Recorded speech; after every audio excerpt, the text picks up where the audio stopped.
خواتین کے ایک معروف سرکاری کالج میں انگلش کا پیریڈ تھا کہ ایک طالبہ زور زور سے رونے لگی۔ ٹیچر نے پڑھانا چھوڑا اور بھاگم بھاگ اس کے پاس جا پہنچی اور بڑی نرمی سے دریافت کیا، کیا بات ہے بیٹی، کیوں رو رہی ہو؟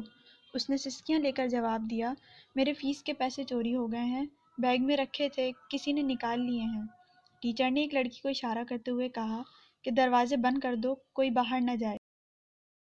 تلاشی لینے والی طالبہ بولی، کوثر اپنے بیگ کی تلاشی نہیں لینے دے رہی۔ ٹیچر وہیں تڑاک سے بولی، پیسے پھر اسی نے چرائے ہوں گے۔ کوثر تڑپ کر بولی، نہیں نہیں مس، میں چور نہیں ہوں۔ چور نہیں ہو تو پھر بیگ کی تلاشی لینے دو۔ کوثر نے کتابوں کے بیگ کو سختی سے اپنے سینے کے ساتھ لگا لیا۔ نہیں، میں تلاشی نہیں دوں گی۔ ٹیچر آگے بڑھیں، انہوں نے کوثر سے بیگ چھیننے کی کوشش کی لیکن وہ کامیاب نہ ہو سکیں۔ انہیں غصہ آ گیا اور کوثر کے منہ پر تھپڑ دے مارا اور وہ زور زور سے رونے لگی۔ یہ معاملہ پرنسپل کے آفس تک جا پہنچا۔ انہوں نے طالبہ کو بلا کر اس سے بڑی نرمی سے پوچھا، تم نے پیسے چرائے ہیں؟ نہیں، اس نے نفی میں سر ہلا دیا۔ کوثر کی آنکھوں میں آنسو بھر آئے تھے۔ پرنسپل پھر بولی، جب تمام طالبات اپنی اپنی تلاشی دے رہی تھیں، تم نے انکار کیوں کیا؟ کوثر خاموشی سے میڈم کو تکنے لگی۔ اس کی آنکھوں سے دو موٹے موٹے آنسو نکل کر اس کے چہرے پر پھیل گئے۔ ٹیچر نے کچھ کہنا چاہا، جہاندیدہ پرنسپل نے ہاتھ اٹھا کر اسے روک دیا۔ پرنسپل کا دل طالبہ کا چہرہ دیکھ کر اسے چور ماننے پر آمادہ نہ تھا۔ پھر اس نے تلاشی دینے کے بجائے تماشا بننا گوارا کیوں کیا؟ اس میں کیا راز ہے؟ وہ سوچنے لگیں اور پھر کچھ سوچ کر ٹیچر کو کلاس میں جانے کا کہہ دیا۔ پرنسپل نے بڑی محبت سے کوثر کو اپنے سامنے والی نشست پر بٹھا کر پھر استفسار کیا۔ اس نے خاموشی سے اپنا بیگ ان کے حوالے کر دیا۔ پرنسپل نے اشتیاق، تجسس اور دھڑکتے دل کے ساتھ بیگ کھولا۔ مگر یہ کیا؟ کتابوں اور کاپیوں کے ساتھ ایک کالے رنگ کا پھولا پچکا ہوا شاپر بیگ بھی باہر نکل آیا۔ طالبہ کو یوں لگا جیسے اس کا دل سینے سے باہر نکل آیا ہو۔ پرنسپل نے شاپر کھولا، اس میں کھائے ادکھائے برگر، سموسے، پزا کے ٹکڑے، نان، کچھ کباب اور دہی کی چٹنی میں ڈوبی چکن کی بوٹیاں دیکھ کر سارا معاملہ پرنسپل کی سمجھ میں آ گیا۔ وہ کانپتے وجود کے ساتھ اٹھیں، روتی ہوئی کوثر کو گلے لگا کر خود بھی رونے لگ گئیں۔ کوثر نے بتایا، میرا کوئی بڑا بھائی نہیں۔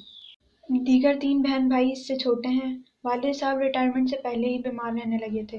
گھر میں کوئی اور کفیل نہیں ہے اور پینشن سے گزارا نہیں۔ ایک دکان کے آگے سے گزری تو کچرے میں کچھ نان کے ٹکڑے اور آدھا کھانا ایک چکن کا پیس پڑا دیکھا تو بے اختیار اٹھا کر کھا لیا۔ قریبی نل سے پانی پی کر خدا کا شکر ادا کیا۔ پھر ایسا کئی مرتبہ ہوا۔ ایک دن میں دکان کے کونے پر بیٹھی پیٹ کا دوزخ بھر رہی تھی کہ دکان کا مالک آ گیا۔ اس نے مجھے دیکھا تو دیکھتا ہی رہ گیا۔ ندیدوں کی طرح نان اور کباب کے ٹکڑے کھاتا دیکھ کر پہلے وہ پریشان ہوا، پھر ساری بات اس کی سمجھ میں آ گئی۔ وہ ایک نیک اور ہمدرد انسان ثابت ہوا۔ میں نے اسے اپنے حالات سچ سچ بتا دیے۔ اسے بہت ترس آیا۔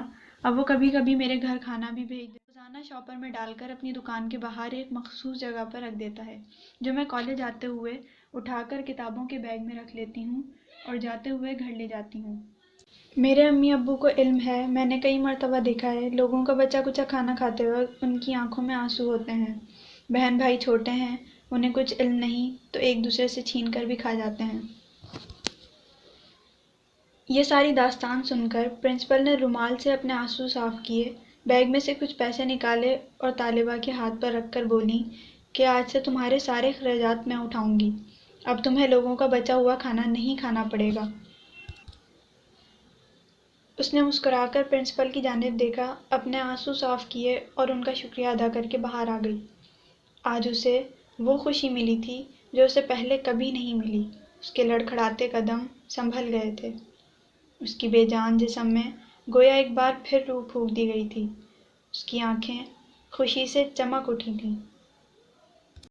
ہمارے معاشرے میں ایسے بہت سے خاندان ہیں جو مفلسی کا شکار ہیں، جن کو 2 وقت کا کھانا تک میسر نہیں۔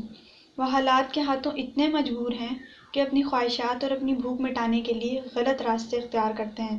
ہمیں چاہیے ایسی لوگوں کی مدد کریں تاکہ یہ معاشرہ غلط سمت جانے سے بچ جائے۔ اللہ پاک ہمیں بھی غریبوں کی مدد کرنے کی توفیق عطا فرمائے، آمین۔ امید کرتی ہوں آج کی ویڈیو آپ کو پسند آئی ہوگی۔ اگر پسند آئی ہے تو لائک کریں، کمنٹ کر کے اپنی رائے دیں اور شیئر کریں۔ مزید اچھی ویڈیوز کے لیے ہمارے چینل کو سبسکرائب کریں اور ہاں، بیل آئیکن کو دبانا مت بھولیے گا۔ اپنا خیال رکھیے گا۔ خدا حافظ۔